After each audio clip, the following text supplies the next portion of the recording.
This is Chris Sims. This is Tom Luongo. This is Chuck Prodnick. This is Alex Kreiner. This is Danielle Smith, and welcome to the Shaun Newman Podcast. Hey, welcome to the podcast, folks. Happy Monday.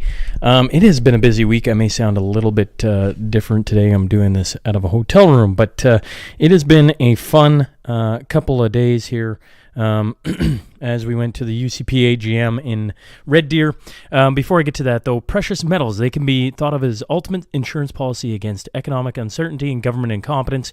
With deficit spending and fiscal irresponsibility unlikely to end anytime soon, now is the time to protect a portion of your hard-earned savings with a form of money that has been recognized for thousands of years and is at all-time highs, I might add. I'm talking silver and gold, and I'm talking about Silver Gold Bull. They're my go-to for precious metals, whether they're with their complete in-house solutions, whether buying, selling, storing, or adding precious metals to your retirement accounts. They have a new feature exclusive for you that allows you to buy Royal Canadian Mint silver coins for the same price as generic silver rounds. All you got to do is text or email Grahame down in the show notes for more information. CalRock, your trusted partner in oilfield, surplus oilfield equipment, leading supplier of new, used, and reconditioned oilfield production equipment in Canada, but that's not all. Tank fabrication, new and refurbished fluid storage tanks, trucking, pump jacks, and demolition. Go to calrock.ca. Profit River, looking for firearms, looking for ammunition, looking for all the accessories, look no further than Profit River, and you can go anywhere in Canada. You can be ordering off from ProfitRiver.com. They specialize in importing firearms from the United States of America. They can make sure everything gets to you, and they take care of all the stuff so they can make it as simple as possible. And if you're not a hunter or not a firearm owner, but you got people in your life that are, you can always get gift cards. Just go to ProfitRiver.com. They are the major retailer of firearms, optics, and accessories serving all of Canada. Windsor Plywood here in Lloydminster, man, they are doing one big old remodel on the front. I can't wait to see the finished product. But when you're looking for wood, character wood that's going to make you stick out, whether we're talking mantles, decks, windows, doors, sheds, a podcast studio table, look no further than Windsor Plywood. Stop in and see Carly Clausen today. Tell them I sent you. Cornerstone Forum, I was telling everybody this weekend, is heading to Calgary, May 10th at the Windsport. Tom Luongo, Alex Kreiner, Chuck Prodnick, Kaylin Ford with guest host Chris Sims, Tom Bodrovics, and more to come. May 10th. Mark that on your calendar and make sure that you grab your ticket. Early bird tickets are on sale right now. They ain't going to get any cheaper than what they are currently. November 29th, S&P Christmas Party, dueling pianos in Lloydminster at the Gold Horse Casino. I have a couple tables left, so if that is something, you're a business sitting there, we got a couple of weeks away from it. We're getting awfully close, and if you're looking for something to do with your employees, reach out, send me a text. Would love to get you hooked up with that. This weekend, man, I got a bug in my throat.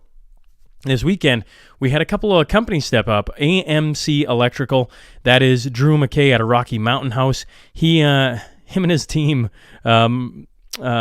supported not only our election coverage, we had Sask election coverage by AMC, but then also this weekend at the UCP Agm, we had a hospitality room, and Drew stepped up to help with that, and I can't thank AMC Electrical enough. They were fantastic when it came to that. They're based in Rocky Mountain House, and they've been providing electrical and instrumentation services to West Central Alberta for 20 plus years, mainly in the oil and gas sector, but also electrical services to commercial and agricultural customers. So make sure that you go to amcelectrical.ca. The other one, a new one, this was Tarek Elnaga's company, Bottom Hand Ranch Services. They're Western Canada's first and only labor supply business that works exclusively in the agricultural sector. Whether you're looking for help for a day, a season, or a full-time, let us take a look at all your hiring needs while you focus on running your operation. That's bottomhandranchservices.com. You can look them up on Facebook, or you can give them a call, 587-888-5590. So those two companies stepped up. We had a hospitality room. Got to meet so many of you. It was unreal. Super, super cool. And there was a whole bunch. We had the Danielle Smith, the premier, stopped into the room towards the end of the night. We had, I don't know. I would love to say I remember everybody, and I think I do, but man alive, there were so many of you that came in and talked to us. Just super proud and pumped to meet all of you.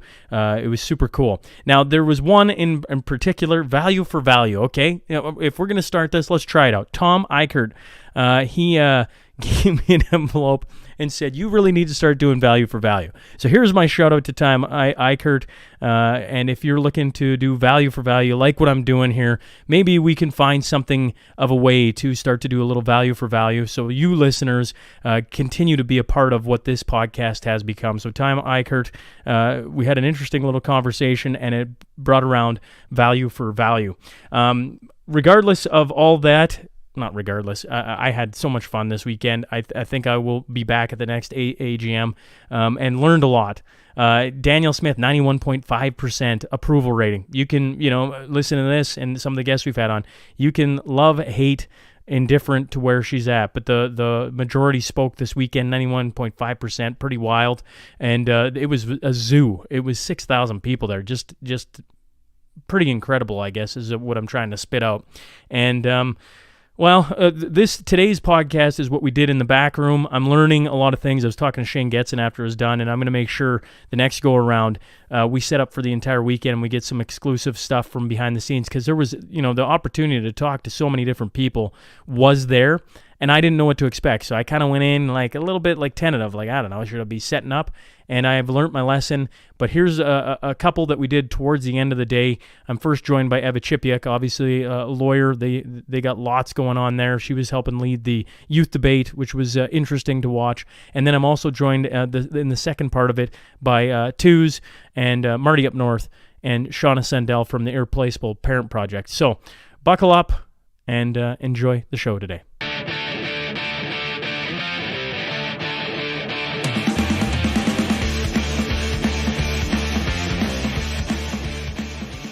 Welcome to the Shaun Newman Podcast. Today I'm joined by Eva Chipiuk. We're sitting at the Ucp Agm 2024. So, Eva, what are your thoughts so far? Oh, it's been super interesting. This is my only second AGM, 6,000 or so people here. It's amazing. And I always encourage people to attend, because this is where a lot of things happen. This is where there's a ton of policies that are debated. We can kind of hear them. They're debating here right now. Yes. Yeah. Yes. So it's a really interesting way to get involved at a grassroots level and direct the party. Like, that's the whole point of democracy. So I'm keen to be here. Yeah, we're waiting. As people listen to this, we're recording throughout the day, so we're waiting on election results. The voter, what's leadership review. Thank you.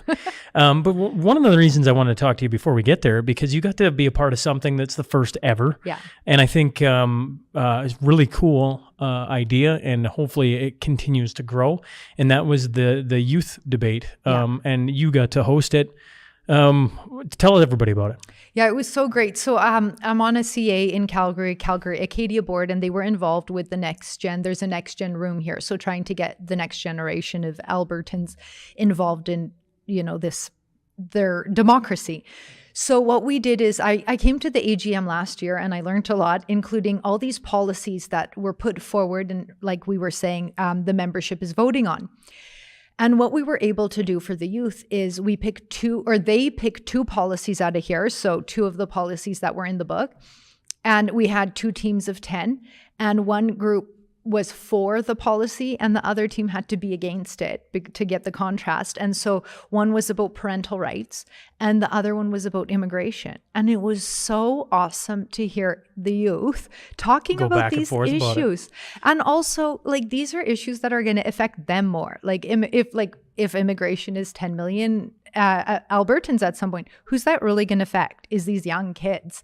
Or talking about parental rights. It was so refreshing to hear their views about this. I've heard a lot of people 50 and up talk about it. And I'm like, I was super interested to hear what they We just sat at a table with, I laughed. I'm like, it's all the dissidents sitting here, the dissident table, very interesting conversation. Yeah. But the one thing about hearing kids talk about it, or younger, because you had an age range of what? 50? So we used the youth, the UCP youth definition, which is 14 to 25. 14 to 25. Yeah. So there's the age range. Interesting to hear their perspective. What stood out to you from the debate, having the two sides discuss those policies? What was amazing, and I think most people recognized it right away, is how well researched, and I've heard more thoughtful debates from these 10 youths than I have from people. Adults. Yeah, right now, because I think the adults are kind of like, it's a lot quicker because we had a longer debate. It was 3 minutes each. They had researched it for a while. They came so well prepared and well researched and well argued. It was, like I said, so refreshing to hear. Yeah, it was awesome. Well, one of the things I hope to help with, I know a bunch of people through the podcast, and some of them being young, or, people still in high school, I'm like, oh man, they'd be fantastic. Two, I'm like, like one of the things I was irritated about is like when you look at the actual schedule, it doesn't even show it on there. I'm like, the UCP has to do better next time. Like if you're gonna do it, let's do it right, so people know, because there was people running around this place trying to find it and got deflated and were like, I don't even know if it's happening, right? And yet it's such a cool idea. I'm like, do I want to hear about the annual reports? Yeah, I'm sure there's people that do. Yeah. But when you hear the youth are going to debate some things, you're like, well, that could be interesting, right? Like, and I don't know. It looked like from what I seen, it was a healthy back and forth, which when you talk about them being well researched is like super cool, right? These are the people that hopefully in time will start to go for maybe boards or local boards. I mean, little elections, and maybe that eventually comes into provincial politics. Yeah. So we have to be better at giving them a platform. And that's what I was hoping we could do. And we did. Like you said, the scheduling thing was a bit of a mix up, and I hope we can do better next time, but it seemed like everyone was keen on doing it next year, making it bigger. And so, we started with this time, and I really do hope we can make it bigger and stronger and give them a voice, because they are the future. So we might as well hear what they have to say. And I guess my other question before I let you out of here is, what have you thought about this? Like 6,000 people, it's been a zoo. Like I think of like going to an Edmonton Oilers game or some sporting event and it being pretty crazy, maybe a big concert. 6,000 people descending on this spot in Red Deer or the casino last night. Like, it's been a busy spot. What have you thought? I think we need to do more of it. Like, maybe not 6,000, obviously, but clearly there's a desire for this. Like, hockey is great, and we put a lot of time and energy into that. That's great. The Oilers or the Flames, they're making millions of dollars. There's only so much time and energy we should be dedicating to them. I encourage people to dedicate more time to this stuff, because this is so incredibly important. So I think we could make it fun. Clearly, people want to be involved. It's great to get out there, meet people you haven't seen for a long time.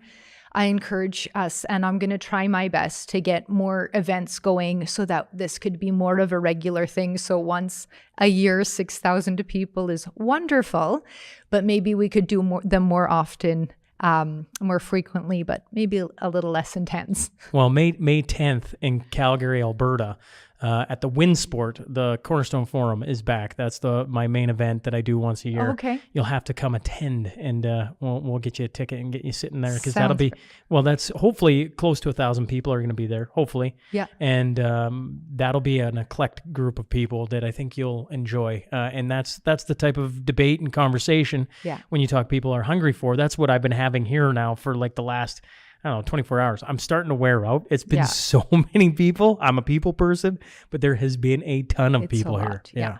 But it is awesome. And I think people clearly, like I said, want it. And I love that they want to get involved. And so let's try to get that going maybe more regularly. Yeah.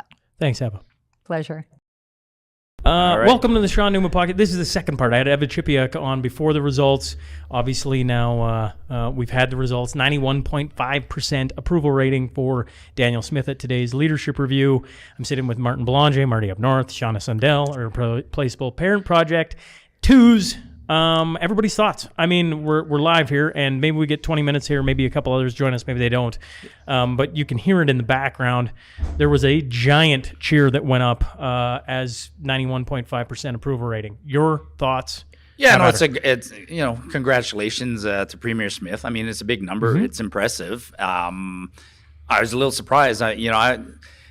Everybody walking around had these buttons on, and I was sort of gauging the buttons. I kind of thought definitely everybody who had the button was pro Danielle. Mm-hmm. The ones who didn't were kind of maybe on the fence. So when I was just counting the numbers, I was expecting 80%, 70 to 80%. So the 90, statistically as an engineer, to me, it seems like a pretty big number. It's a big number. Well, 91.5 is a big number. Yeah, it's a big number. I mean, I'm not an engineer, but it's nearly 100. It is. It kind of is, like, yeah. And, when you see a dictator somewhere in South America who gets like 98, you go, yeah, sure you did, right? But yeah, it is what it is. I think the party has spoken. Mm-hmm. It's a clear mandate from the people that she's on the right track. So looking forward to continuing to working with a government that does say they want to listen, to improve. I'm particularly interested in parental rights, of course. But we hope to see good things from them moving forward also. I might push back a little bit on the right track. I would say that they're on an agreed track, that everybody's united in it. But I don't know if it's the right track. I think it would be nice if we had a conservative premier that did some conservative things. Maybe a few tax cuts here and there. Obviously, it's not going to get to the cut and slash that I would like to see in a perfect world. But, even a little, tiny little nicks and whatnot here and there. We've got the largest budget we would have ever seen. I mean, you could, as credible as the NDP are, the NDP could, in their narrow scope of that, could almost credibly say that they would be more conservative than what we've seen so far from Danielle Smith. Yeah.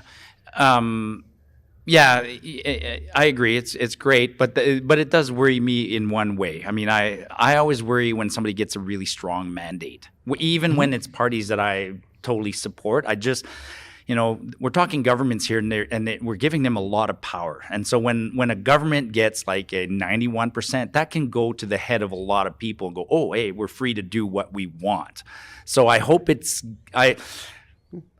checked, right? I hope it's checked. Because I agree, I'd like to see conservative things, which we haven't seen. So we're kind of giving her a mandate to keep doing what she's been doing, which isn't really conservative. So Shawna, you've been working on policies. What is your thoughts on it? Well, I was very pleased that... Can you do me one favor? Pull that mic just a smidge into... Sure. Yes. You have the quiet voice of the group.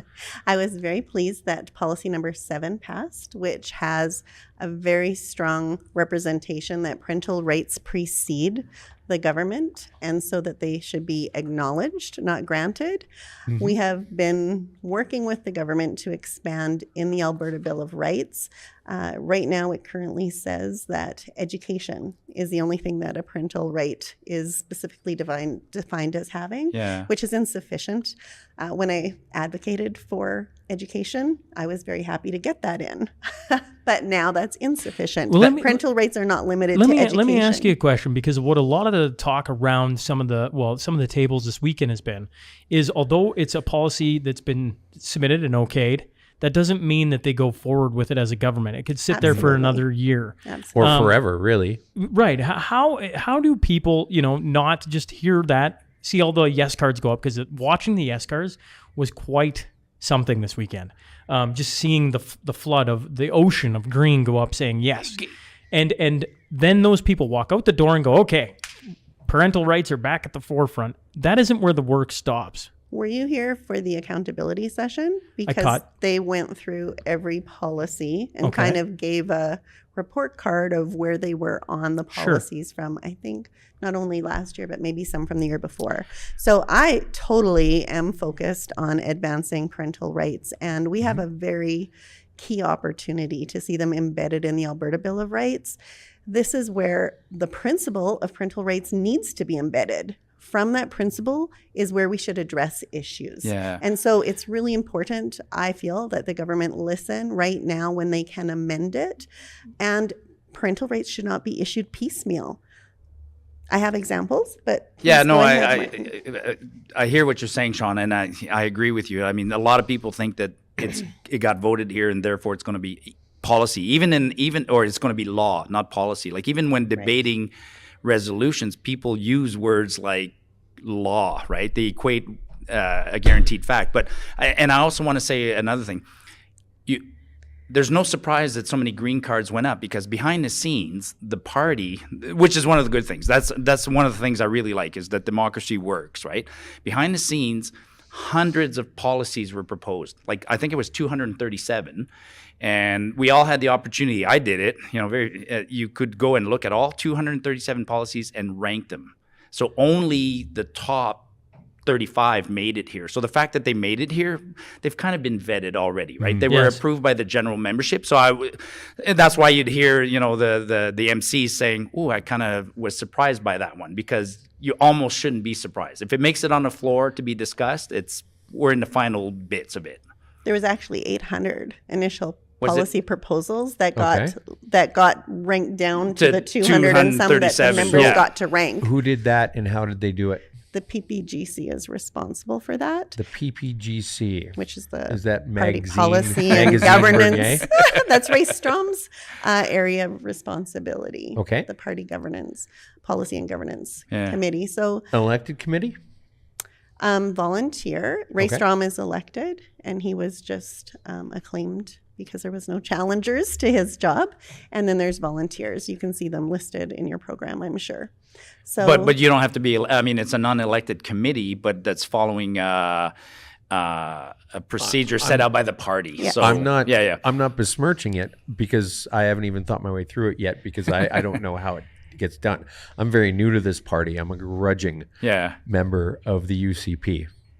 Yeah, it's impressive. 800 policies down to 237, down to 35. And of the 35, I would say probably 6 or 7 will get seriously debated and make it their way into some sort of bill. And the others will be rehashed and represented in one form or another in future years. Well, that's why people like me that advocate for a specific issue have to do our job. Yeah. This is great that the people have spoken, but it is not the same thing as it being passed in legislature. No, absolutely not. And so there's still work to do. We need to apply a significant amount of interest to parental rights while we have this very small window while the Bill of Rights is in the committee of the whole. It's already passed 2 readings. This is the place where they can put amendments in. I have, seen that there's interest in doing that and there's some movement, but language is always hard. And sometimes the lawyers competing views on things. The people are wanting Alberta to take a position where they can defend parental our rights. Mm-hmm. And not just bodily parental rights, but all of our rights. Property. And some of the things freedom that are of speech. proposed, some people say, well, that's a federal jurisdiction. And that's true.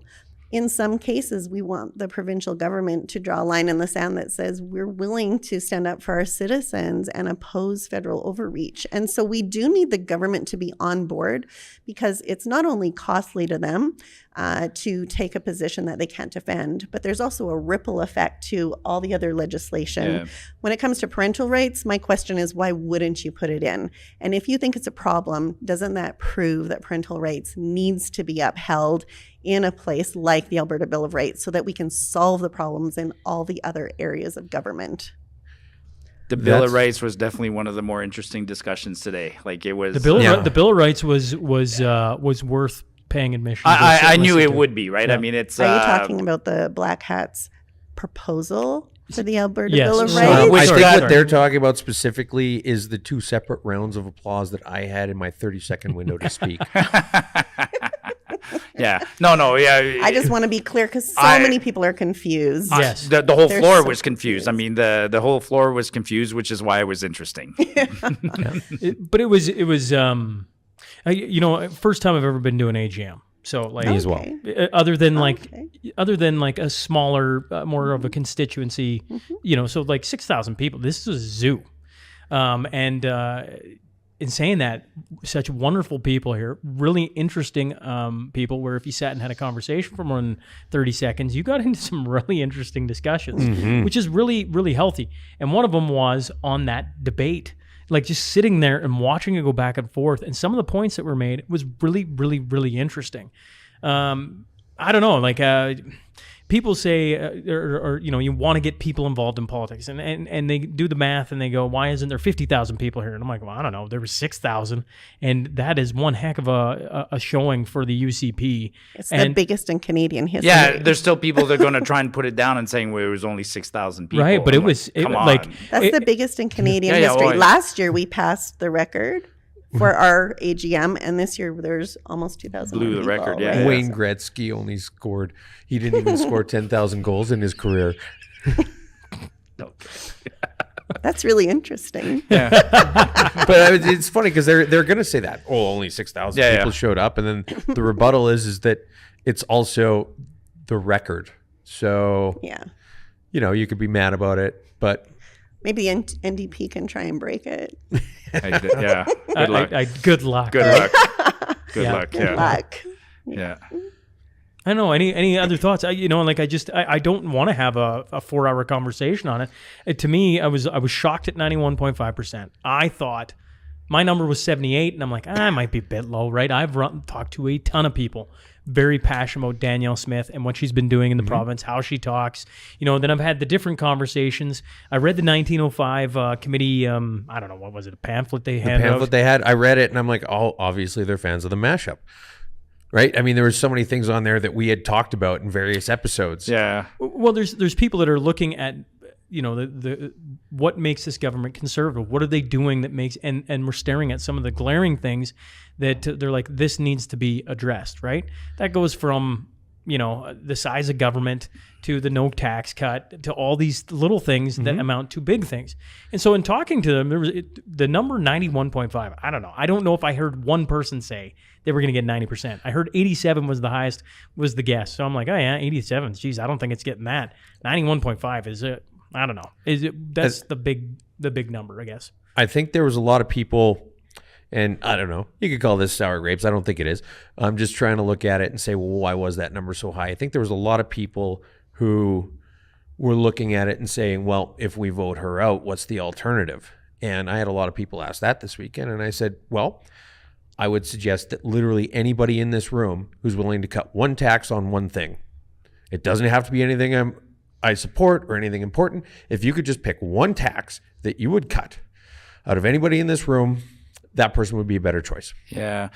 I mean, one of the things that I heard a lot in the last 2 days is a lot of people said we've had a lot of bad leaders in the last decade. That is Here in very Alberta, true. Very true. We had Rachel Notley, and then we had Jason Kenney. We had Alison Redford and Jim Prentice Yeah, before and so that. people right now are sort of just saying, we like her. She's better than them. We don't know what else. What's the expression? Better the devil you know than the devil you don't. than the one you don't. So it's like genuinely, people just want some stability right now, and I can appreciate that. I can understand that. I can understand that. I mean, me personally, yes, I would like to get back to being really conservative and smaller governments and moving forward on some other things. But I will accept that for the time being, people want a bit of stability and moving forward on a few things that resonate with people. So yeah, I'm okay with that.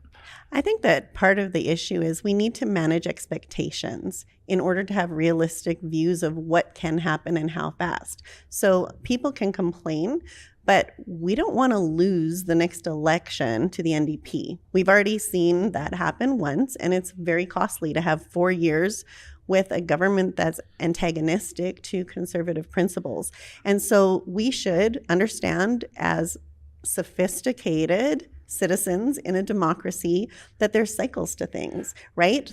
If you have a 4-year term, the first 2 years are going to be your hard things, and the next 2 years are going to be your friendly things, right? Because you want people feeling good going up to the next election. So the tax break is going to come in the last 2 years of this. And they have reasonable answers. So I think Danielle had a very high rating this weekend because she worked really hard to communicate answers to the concerns that people had. There's been a lot of things. She's done a lot of town halls trying to get people to ask the questions and to give answers. She doesn't seem to be afraid to be put on the spot and to, try to respond and to say that she'll get back to you if she doesn't know.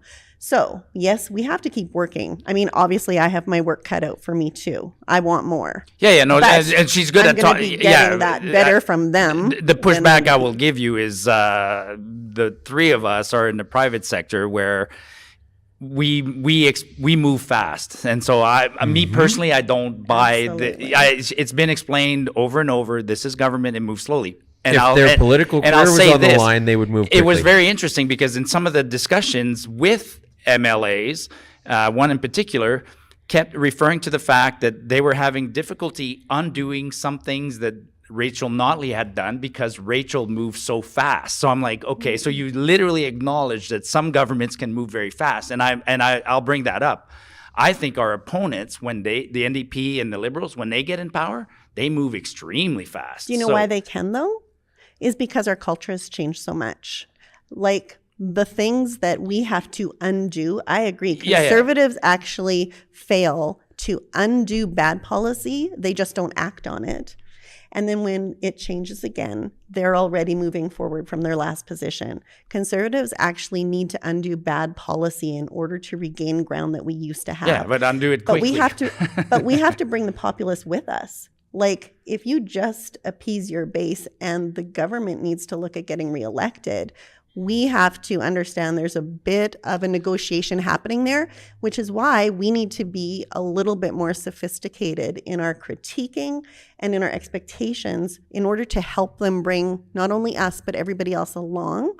And that means that you're looking for a tempo that's sustainable and you're trying to educate not only Conservatives, but the broader population of Alberta as to why those things are important, why they'll work. And that's why they do the hard things in the first 2 years, so they have a chance to prove that it's not going to break anything and that it is going to help them. You're trying to convince the people who aren't convinced. I think I would push back on that and say that I think you want to have things more basic, and that that moving quickly and going forward with things. First off, I think that the UCP spends a lot of time focusing on appeasing people that will never vote for them regardless. And yes, they are paid to represent everybody. But the thing about it is, especially with things like this, there's so much empirical proof when it comes to conservative, libertarian, small government policy. And you can just go ahead and do it, and then 3.5 years later say, is life more expensive or less expensive? Yeah. No, I agree. And the fact that when you say we need to understand that they're worried about getting reelected. Well, I don't care so much about whether somebody gets elected or reelected. I want someone who's going to do a good job if they're in there. And if their main concern is staying in power rather than doing a good job, you're already losing me. I'm not saying that, but I'm saying in work that I do, long-term relationships are helpful to moving the ball, right? If somebody's changing all the time, you have to keep starting over, right? If it's going to take time. Like, honestly, once you work with them a little bit, let's say you get elected as the MLA. Oh no, what just happened? The light So for those of you listening right now, hilarious. the lights just timed out. Oh, Wow. there. And Shaun they've started got dancing motion and we're all back. All right. That's a sign to get out. I'm disappointed that the emergency lights didn't go on or nothing. They're listening to the conversation. They're like, nope, we need We're to shut this done. down. Did Yep. what happened for you? Like, does it reboot and everything's good? Or?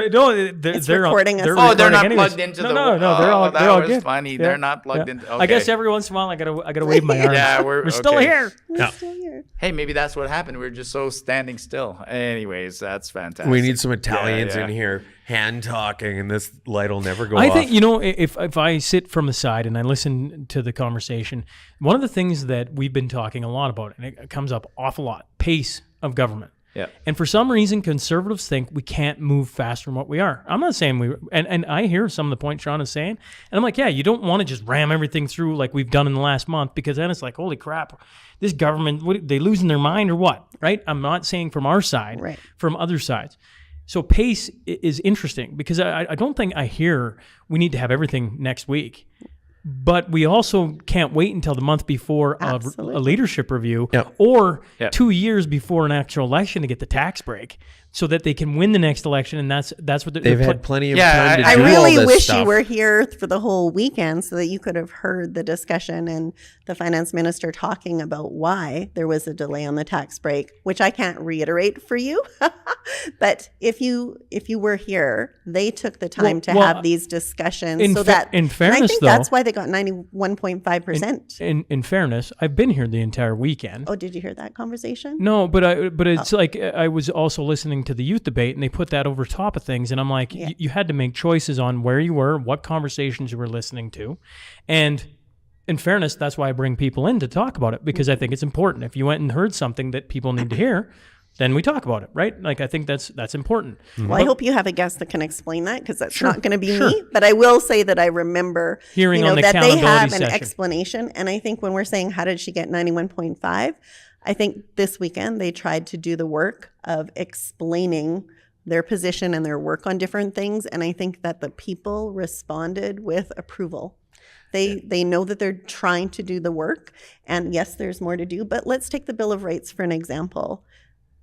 It's really good they paused it. They could have passed it this last week, but they heard from the people that it needs amendments, and it's a very positive thing that they paused it so that they can take some time. I was trying to get a couple of lawyers in here. I know I had Eva on before this, and people, when I was talking to this group of lawyers in a circle, they were like, well, we got to wait a week because there's amendments coming, and until the amendments come, I could sit there and I could try and talk about it, but if the amendments change everything, we're talking about nothing. And so everybody seems to be waiting for this week coming up to see what amendments happen with this Bill of Rights. So once again, we're speculating on where it's at. I go back to the pace of government once again, and I understand they have their, here we are, and this is why we're here. But I'm taking the UCP out of it for a second. I'm just talking conservatives. Conservatives have an argument. One is we're not moving fast enough. The other is, well, it takes time. And I'm like, well, I think there's a bridge in the middle there, because we look at the NDP, we look at other governments, and we go, why is it when they get in, they can move fast? Why is it when... Because you don't see the NDP 1, 2, 3, and 4 competing for the votes, right? The Conservatives have an advantage because we believe in freedom and difference of opinion, which leads to some diversity in party, but it also can result in some splitting, right? Where you don't see that in the NDP. Anybody who disagrees is ostracized. Yeah, and they're very focused, they have this like. Well, Danielle said it best on her speech this morning. That we're, what did she say? An unruly family. She had like a nice line, and I'm like, actually, that's a bit raucous. Yes, a bit raucous. I was like, actually, that's pretty much it, right? Like anywhere you walked in this building, if you stumbled into the wrong conversation or the right conversation, you had people like this, like having a healthy discussion on a lot of the things. doing. We call ourselves conservative, but we could pick other names. If we called ourselves what we really are, we're anarchist. We're independent. We're critical thinking. We're there's a lot of libertarians in there. Self-reliant, and it's a mixed bag. And by definition of who we are an unruly bunch. Yes. And I think because we're not followers, we're not sheep, that's for sure.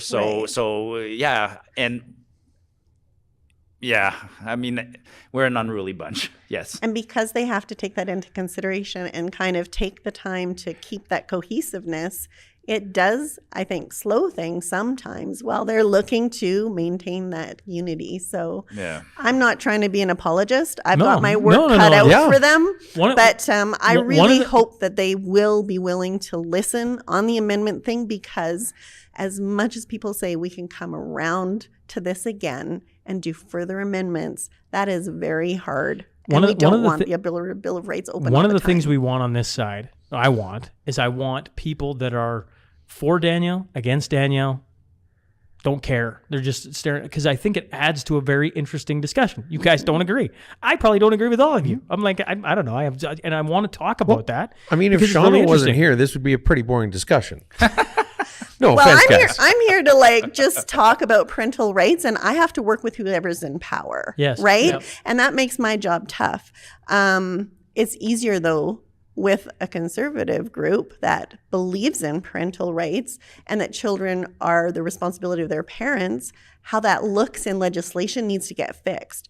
But if I'm talking to people who believe that children belong to the community, that is a whole other ball game, right? And so there's a definite advantage to having more in common on that topic than less. To having a leader who talks openly about parents having involvement in their kids' lives, how we're not going to transition things, even if it's not in policy yet, having a leader that's saying that is big to do, because you look across, I'll be the first to admit why isn't Pierre or I don't know, not Justin Trudeau, but other leaders not saying some of the things that Danielle said on stage today, right? And you go, why is that? Well, because they were worried about catering to the urban vote. Sure. And I mean, they're worried about catering to the urban vote as well. I think they're holding out hope that they can, I don't know, maybe gerrymander Calgary to include some outlying areas. But I don't know. It's got to be something that's at the top of their mind. I mean, we met Danielle for like 1 minute, and that was the thing she talked about. I'm really glad you mentioned that, though, because parental rights are much different than a gender policy.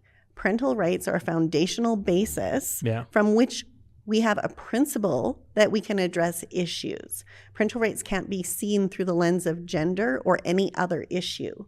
They're a standalone position that needs to be acknowledged. And in my dream world, that's something that can be appreciated by all Albertan parents, right? Not just conservative parents. Mm-hmm. And so I think that all parents care about their kids. When I traveled around and talked about how MAID is in the offing for minors because, there's already been a committee that's tabled that, that's serious. And I don't think any parent wants to say, I'm fine with my child being offered MAID without my knowledge and being able to make a decision for that if they're considered a mature minor, and I wouldn't know.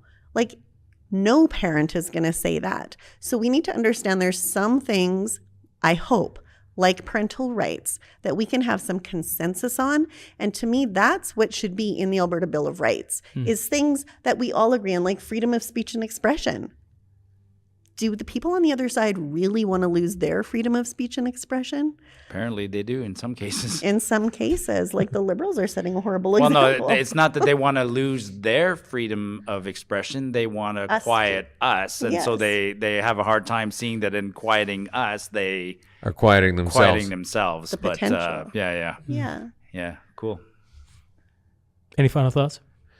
I would go ahead and say that I've been quite impressed by how well thought out your thoughts and your perspectives on these things are.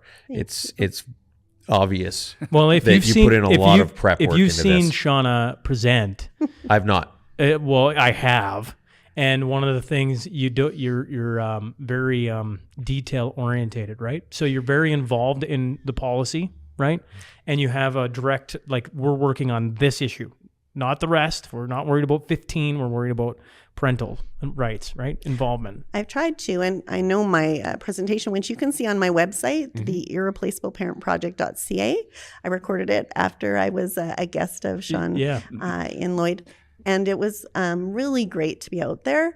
But it has to be detailed because people don't believe how much things have changed over decades. And that was a long talk. It was an hour and a half, I'll warn you, if you go and listen to it. But without laying that groundwork of how things have changed in education, law, and medicine or health, parents don't understand how they need to negotiate their role differently because they're thinking about it like they were brought up.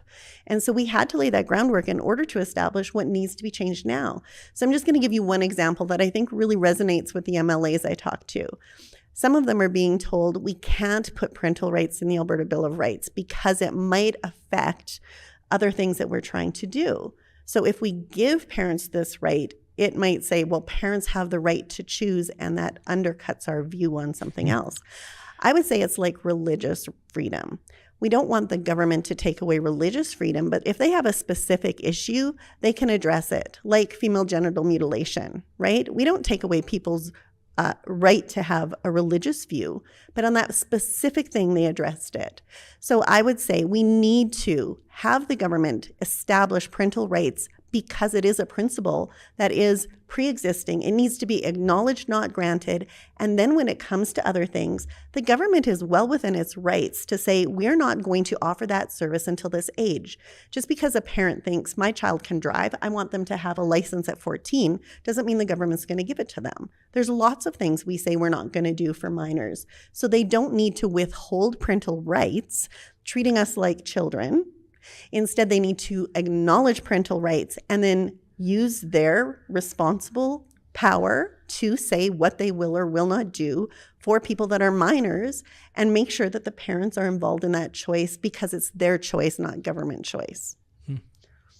Well put. Thank you. Final thoughts?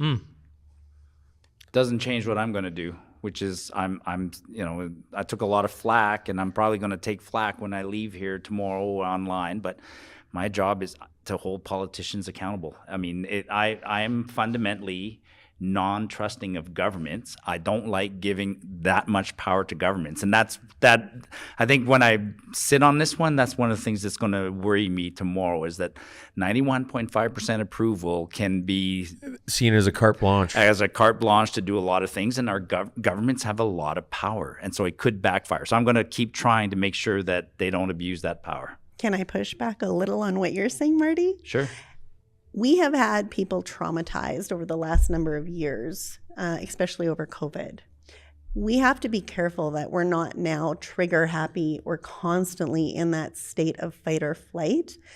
If we believe in democracy, there's an inherent position of placing trust in government to do something. No, I disagree on Democracy that. I will never go there. is No. trusting government to do something. No. I'm not saying blind trust. No, I don't use the misunderstand. word government. I would prefer to use government represents us. So Of course. you're elevating government to a separate entity from us, and that makes me nervous. That's very Well, then you're misunderstanding what I'm saying. They are the servant leaders, right, that we have put to do a job in a place where they have responsibilities that we all can't do. Just like my job, I'm representing parents.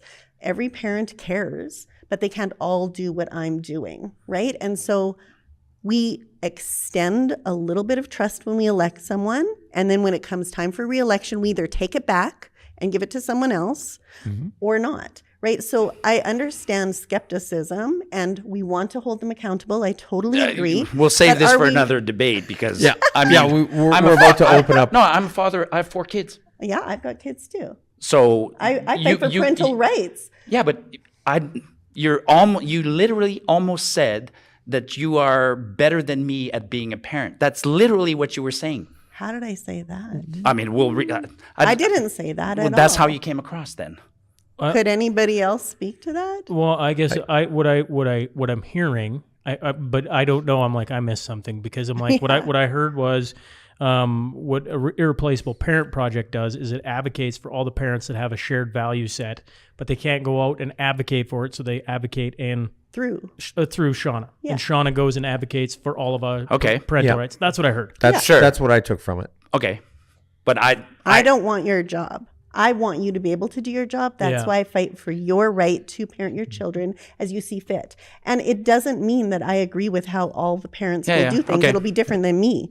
But I believe that if we don't extend that, just like free speech, if we don't protect that, then we're doing ourselves a disservice because we're affecting our freedoms. I would say, though, to Marty's point about trust, I absolutely do not feel like there's any place for trust in government. I think that the best laws are the ones that are set up so that regardless of who's in charge, they can't do bad things. And so, for example, the charter, right? I mean, the first thing in the clause, and I'm paraphrasing in a cynical way, but that's kind of my dig, is we are the government, and we recognize that the people have certain inalienable rights, unless, of course, we as the government decide to take those rights away, in which case we will take those rights away. Absolutely. The charter And has a that's- problem. And Brian Peckford would say that too. And so, yeah, but this is, yes, I think without ever having meeting the man, I think he would probably agree with that as well. Whereas I've want to had see him on. Yeah. Brian's got a lot But to he say. wrote it. He helped with it. He helped with it. And he says his intent isn't what happened. Yes. You're both absolutely right. But to my point, though, is that now that sets the government up as gatekeepers. Absolutely. And it's a I problem. don't see the UCP, I would argue, likes this because now they can say, vote for us because we're the only people you can trust as the gatekeeper with this new Alberta charter, right? And I don't want that kind of a law in place. I want one where it says that regardless of who the gatekeeper is or who the person in that position is, they can't open that door. I agree. I think the charter has a problem that's been abused, and we're all aware of that because of what happened in COVID. Like, it did not protect our rights and freedoms. And I think that there's some concern about what was tabled on Monday. I was there in the gallery, very interesting. And she was sitting directly across from me in the gallery, and I'm like, it bears remembering that we have concern and work to do, but we also have to keep our eye on the competition so that we can achieve both things, right? Not falling into a trap and not doing the work we need to do. And so when that was tabled, of course, there's things that haven't turned out, like parental rights wasn't changed at all. That's a problem for me. I'm working on getting that amended. But the clause that they put in that, what does it say exactly? We've all been talking about it this week. It puts limits. It's just a limit. No, but there's a specific phrase. It says... notwithstanding government rules or something like that. Like defined limits? Yeah. Absolute within their defined limits? No, you'd have to read No, the you have actual. to look at You'd the have to. act that they Bill use. Oh, it's not 24 gonna be is in not there. in there. It's not Yeah. gonna be But But you know what I'm talking No, about. never mind. Yeah. Now I'm confused and I'm thinking back to Not that one. Yeah, so the government has work to do to take that out so that there isn't the same clause that's in the Canadian Charter that's kind of that opt-out. We can do it, and I agree. And I think that they have heard that loud and clear, which is why it didn't finish getting passed. But now we have to always wait until the ink is dry. Until we see what it actually says, it's difficult. We have to hold our breath, keep working, and then see what they actually come out with before we can comment. Totally. Well, I mean, we can comment on the way it started off, though, and I would say that that the way it originally was is them saying you have to trust us, and I'm not interested in trusting any of those people, and I don't just mean the UCP. I mean any of them. I wouldn't trust me in that situation, although I know me pretty well, and I definitely wouldn't trust me. But the point is that if you set it up so that trust becomes completely irrelevant, it becomes a much better document. that clause is going to remain in one way, shape, or another. Well, talking with Mickey Amory, he made it pretty clear that it has to stay in there in some form because there has to be limits. Because the courts will impose a limit no If matter they what. don't. Everybody's But, see, uncomfortable and then- with no limits. But then the argument is that you could have, and this was Mickey's, and hopefully he comes on and better addresses this. I got his car. One of the interesting things about being here is getting to run into a bunch of these people, getting their contact information, and hopefully getting them to come on and explain more. And so, you can you got to ask that question and put their feet to the fire. Yes. And I agree. We need that out. Mm-hmm. They are making a case for how the courts have changed. And this is what I mean when we see our society has changed so much. I mean, what wasn't a possibility in 1972 when this was tabled in the first place is now something that's seen as, do we really have to put in something? So some people are saying it would be better not to change it at all because that actually weakens our position. That's why I love the American Constitution. I know. Theirs was drafted in 1776, and they had people that were like, did they time travel to our era and see what we're going to do? Because what if everybody Yeah. was an idiot? How could we ensure that things still didn't screw I guess that's what up? they did. Yeah. Yeah. And then, I mean, the other side of that coin is that if it is, as Americans like to say, the greatest document ever written, why did you have to amend it 24 times? But that's just me being difficult. But yeah, without Mickey being able to be here to defend himself now in But this argument. But he said that, you run the risk of having an activist judge who imputes his own definition of what a reasonable limitation is. And so if the government says we have our reasonable limitation that they can't go above, then we don't have to worry about the judge.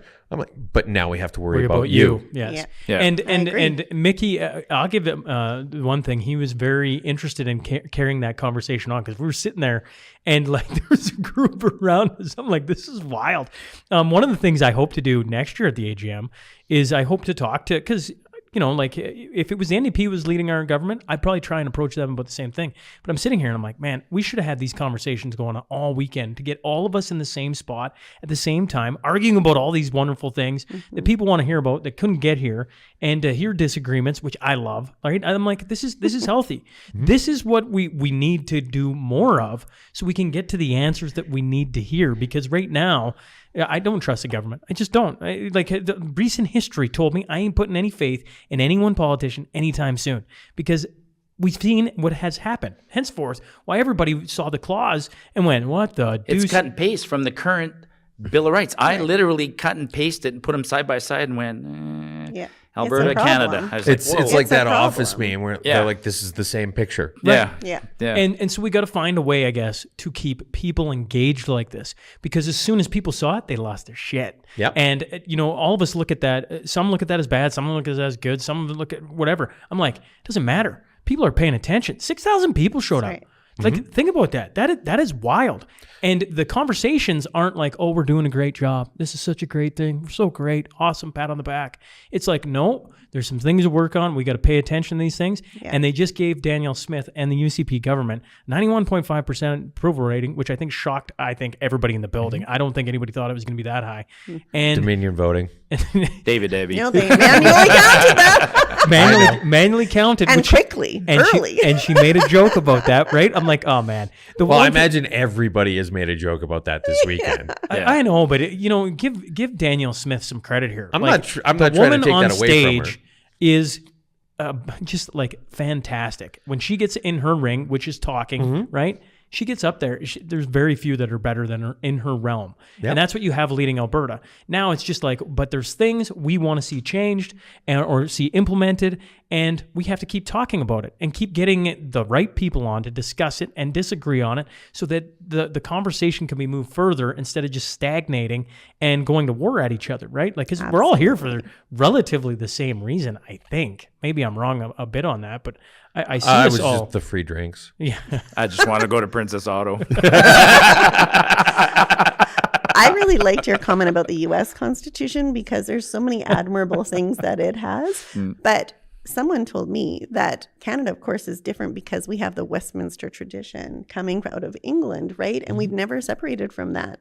And in that tradition, God gave the rights to the king, and the king gave to the people. And so when I have the opinion that parental rights are God-given or natural, and they precede government, that is a problem in law because the law does not really allow for that train of thought. There are so we're deep- kind of hooped, right? Yeah, there in are that deep way. fundamental differences between That's America right. and Canada. I We mean, need they to start fought the- kicking some they crates of fought tea the into king, the ocean. and they kicked the king out of the country. That's right. The king saw what happened, and he kind of like, I better appease these Canadians, and I'll give them something. So we started off very differently, and yes. Yeah. It's true, but it impacts us today Yeah. because now I have to have conversations with lawyers going, well, how can we implement that mentality into our legal system so that you can defend it?